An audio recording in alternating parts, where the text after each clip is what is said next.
Hey cats, EDDBUD here, welcome back to the channel. Today I'm talking running shoes then and now. We've got some amazing running shoes in 2023, but just how far have we really come from back when the TAILWIND was released to now?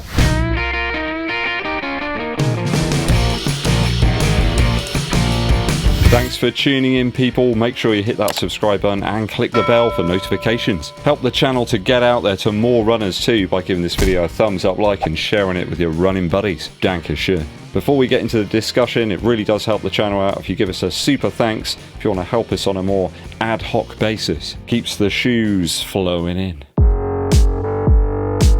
In 2023, we have some seriously cushioned running shoes, masses of soft midsole foam, a complete departure from what we had back in the 70s. But the new foams ensure that the shoes weigh less than like a Vox AC30 or a small family car. How is it that we've made it to this point right now, and why are shoes getting higher in stack but lower in weight? Let's begin with a journey back in time to the 70s, a model that put Nike on the running shoe map, the TAILWIND. This shoe has been reissued and retroed numerous times over the years. Features an air sole unit encapsulated within the midsole. Doesn't quite run to the very front of the shoe, but it's pretty close. This really was their high performance model, released back in 1978 for the Honolulu Marathon, and then you had a full release in 1979, so effectively the year I was born. So this shoe and I have something in common. Runners reckoned on the shoe protecting their knees and found their legs didn't tire anywhere near as quickly. They found the shoes increased their stamina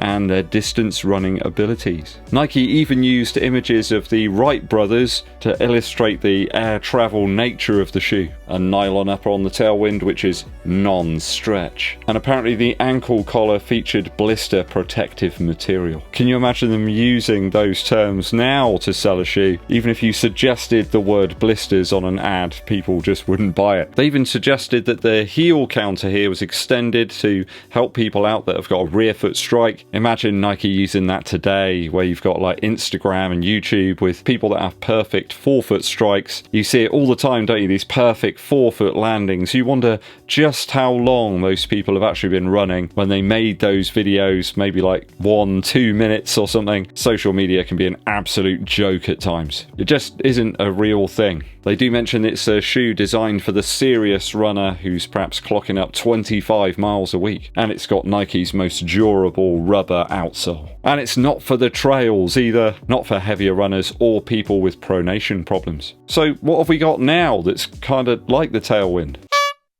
I mean, there's not that much difference, is there? These days they've segmented the air units, so you've got one in the heel and one in the forefoot. Probably the closest model really. You've got a similar mesh here, the React midsole encapsulating those air units. You've even got a waffle-like tread pattern here on the outsole. 332 grams of weight in my UK size 11, US 12, and this retro of the TAILWIND is 369 grams.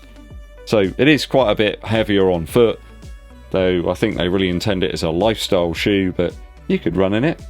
I've run in it. So you could say, I suppose, that not really that much has changed. It's like 43 years have gone by and you kind of got the same shoe. The key components are still here. You had the blueprint with the TAILWIND. I mean, as a stretch, you could even say that the TAILWIND was the blueprint for this shoe here. All Nike have really done is implement their air technology with those tensile fibers into a non-encapsulated midsole framework. Rather than dull the feeling of those air units here in the forefoot, they've really let them free. They haven't hid them in the heel. You've just got foam here and a huge stack of it. They've placed them there in the shoe for all to see as well. It really does look quite interesting and exciting. People can see the inner workings of something. You remember those old devices like radios and Game Boys and things you could get that had a clear, transparent case? It's kind of the same vibe. Just placing some of that soft foam over the top of the air units here really does get the best out of them. And of course you've got a very rigid nature to the shoe from a plate. So it's kind of almost halving the actual stack of the shoe. Your foot sits on top of a bit of foam and then the plate underneath, which kind of almost acts like the outsole would have done in the old days. It's the same premise, I think, as the Air Max 1 with that big window in the heel where you can see the air unit. They've been doing that since like 1987. Yeah, the Vaporfly is that bit heavier than some of the other super shoes at the top of the range, but loads of people swear by Nike's flagship running shoe offering, especially for marathons. You got all that cushion and resilience, just keeps you going towards the end of that 26.2 mile torture session. Obviously, stack heights have changed post Vaporfly era. That shoe ushered in a trend of maximizing the heel stack within a running shoe to boost the apparent comfort and protective nature of the midsole. Pretty much exactly as Nike advertised the Tailwind as having those fatigue lessening properties. Nothing's changed. I did measure the heel stack in this shoe. I've got 34mm, about 24mm of forefoot stack here, so it's like a 10mm drop. I got about 44mm of heel stack in most of the new super shoes, a little bit more than perhaps you get in the sort of gold standard these days. Even the Pegasus 40's got more heel stack than the Tailwind, which really does demonstrate which direction we're moving in these days. I think Nike and most of the other brands have made some conscious choice in terms of the maximum heel stack. 40mm seems to be about the right sort of balance in the sample size at least. So you've still got those fatigue lessening properties, but you've still got the lower weight of the foam as well. They've obviously tinkered around with how much foam they can get away with placing into the midsole before it starts to become an unstable mess. Don't just want to talk about Nike though, what about Saucony? The Endorphin Speed series actually, that features the new style midsole stack with a nylon plate for stability. So you've got a little bit of rigidity there, there's a little bit of control, it's not just all out squash. That shoe really took off and it really made the other brands reassess what people want in a running shoe. Wonderful, forgiving, light and nimble feel, and of course that shoe was incredible fun. Over 100 grams lighter than the Tailwind and 3.5 ounces less weight per shoe. I mean, that's just bonkers, isn't it? That, I think, to me is real progress there. I think Saucony probably saw the Zoom Fly and realised that there was some untapped potential there. If they used some more of that forgiving foam, complete with a nylon plate, they could get a shoe at a realistic price and people will buy it, and they did. I think the Saucony Endorphin Speed is probably one of the most innovative shoes of recent years. Though, of course, once you've maximised the heel stack, where do you go from there? Well, there has been a trend, by all accounts, of increasing the forefoot stack now. I've tried out a huge number of shoes recently that have got a 5 to 6mm drop from heel to toe, so it seems like loads of companies are actually starting to boost that forefoot stack too in an attempt to boost the forgiving feel of the model. Another change to note from 2017 and 2018 is the forefoot width to many shoes. Some brands have been obviously maximising the heel width, but also the forefoot width now. So you've got more surface area there, a bigger landing platform, but then cutting into the arch area to actually lower the weight, so you've still got the advantages I discussed previously. We've seen that after the introduction of many Hoka shoes and also the Invincible and Infinity run from Nike. I mean, Adidas took it to the extreme, didn't they, with the Adios Pro 2, carving out a huge amount of foam in that arch area. Some people loved it, some people did not. How about the rubber on the outsoles? What's changed since the Tailwind? There's some really quite large rubber lugs on the Tailwind, that waffle outsole, very famous. It does work really well, I have to say. Almost mimics a track spike, I suppose. Got those little pimples on the end of the protrusions.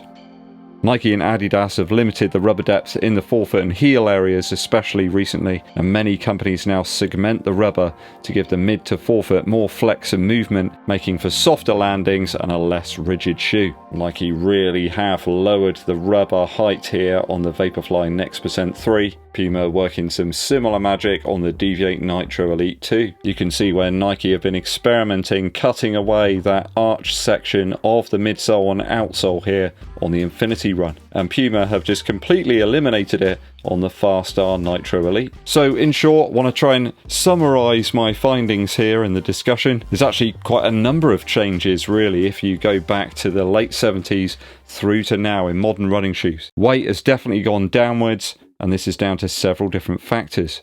Firstly, upper materials are now much lighter and used in a more informed way. There's less reliance on some of those heavier upper materials like suede and leather, increased use of mesh and more durable synthetic sort of uppers. The profile of many shoes has actually improved as well. You can't even imagine there being a modern running shoe with this much sort of fake suede-like material. Midsole materials have also become lighter in the main, though a lot of companies do seem to save those back for their more top-tier models, those expensive super shoes for sort of premium training and racing. We've only seen a smattering of the Pebax-based foams translate across to daily shoes, many companies sticking with more dense and heavy foams for their daily offerings. Though I have noticed the public becoming a little bit tired with that whole ethos. There's a huge number of old tech midsole shoes seemingly sat on digital shelves right now. People want the newer foams and the newer tech. So I think companies will finally be forced to move on a little bit from these EVA blends and give the folks what they want at a reasonable price. Rubber's also used a little bit more sparingly on today's models. Running shoe brands realise that full-length rubber is great, but it's one of the heaviest parts of the shoe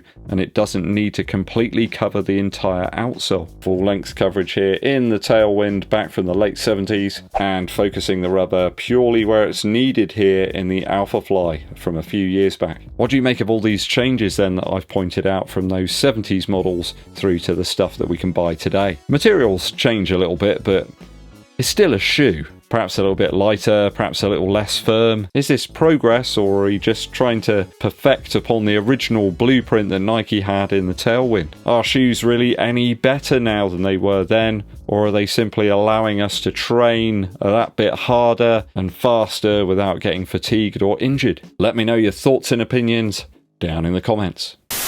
Musical interlude time. I've dipped back into the album from last year from Jack White called Fear of the Dawn. Kind of sort of struck me that I really enjoyed that album. There's loads of tracks on there that just feel really fresh and different. Production style is totally unlike anything else. Though, it did remind me a little bit of Beck and his album Midnight Vultures from the late 90s. Especially the track Into the Twilight. That's got some crazy effects going on. Some guitars that almost sound like synthesizers with loads of modulation. The drums are superb on this album as well. Very funky. Some really tight snare drums there. Totally different sound really to the White Stripes. The White Raven almost sounds like some sort of proto-metal electric kind of tune. Jackhammer-like drums here. Loads of distortion and sort of valve overdrive on the vocals. I can recommend the track Fear of the Dawn. If you're going out running, doing some speed sessions, you'll feel like you're flying through the universe, a little bit like the Millennium Falcon preparing to go into light speed. Go and check this one out, guys, from last year, Fear of the Dawn by Jack White. Thanks for tuning in, people. It's always appreciated. Please give us a thumbs up, like, and share this video with your running buddies. My name's Ed Bud, and I'll be seeing you